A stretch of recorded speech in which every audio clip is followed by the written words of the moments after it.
नमस्कार,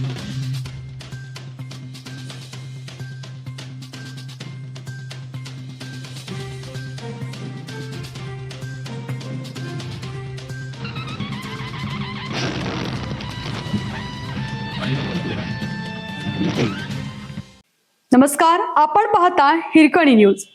हिरकणी न्यूज प्रत्येक क्षण ताज्या घडामोडी आणि महत्त्वाच्या प्रत्येक बातमीसाठी नेहमी तत्पर. वयाच्या 16व्या वर्षी मोबाईल चोरीपासून सुरुवात, 10 वर्षात तब्बल 72 गुन्हे. अमरावतीच्या वैभव आडोळेचे गुन्हेगारी रेकॉर्ड.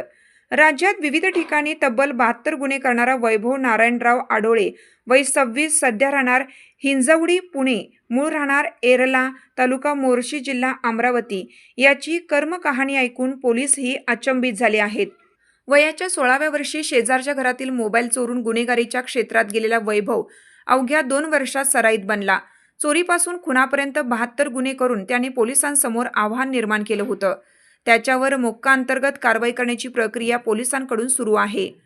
मॉर्निंग वॉक करणाऱ्या वयोवृद्ध महिलांना पत्ता विचारण्याच्या बहाण्याने थांबून त्यांच्या गळ्यातील दागिने हिसकावण्याचे गुन्हे सराईत गुन्हेगार वैभव आडोळे यांनी साथीदाराला सोबत घेऊन केले होते. स्थानिक गुन्हे अन्वेषण शाखेच्या पथकाने त्याला सातारा जिल्ह्यात पाठलाग करून पकडलं. वयाच्या 16व्या वर्षी त्याने गावात शेजारच्या घरातील मोबाईल चोरला. त्यानंतर दुचाकी चोरी, गांजा विक्री, घरफोडी, चेन स्नॅचिंगचे गुन्हे केले. 2021 मध्ये अमरावती जिल्ह्यात गांजा विक्रीच्या वादातून मित्राचा खून केला. त्यानंतर आंध्र प्रदेशात बँकेवर दरोडा टाकला. एप्रिल 2026 मध्ये चोरीच्या गुन्ह्यात त्याला छत्रपती संभाजीनगर कारागृहातून जामीन मंजूर झाला. त्यानंतर 4 दिवसातच त्याने कोल्हापुरात येऊन चेन स्नॅचिंग केले. चोरीतील दागिने विकून तो मैत्रिणीला द्यायचा.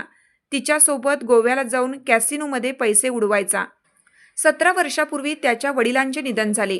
सावत्र आईशी पटत नसल्याने तो घराकडे फिरकत नाही. 10वीतून त्याची शाळा सुटली आणि गुन्हेगारी सुरू झाली.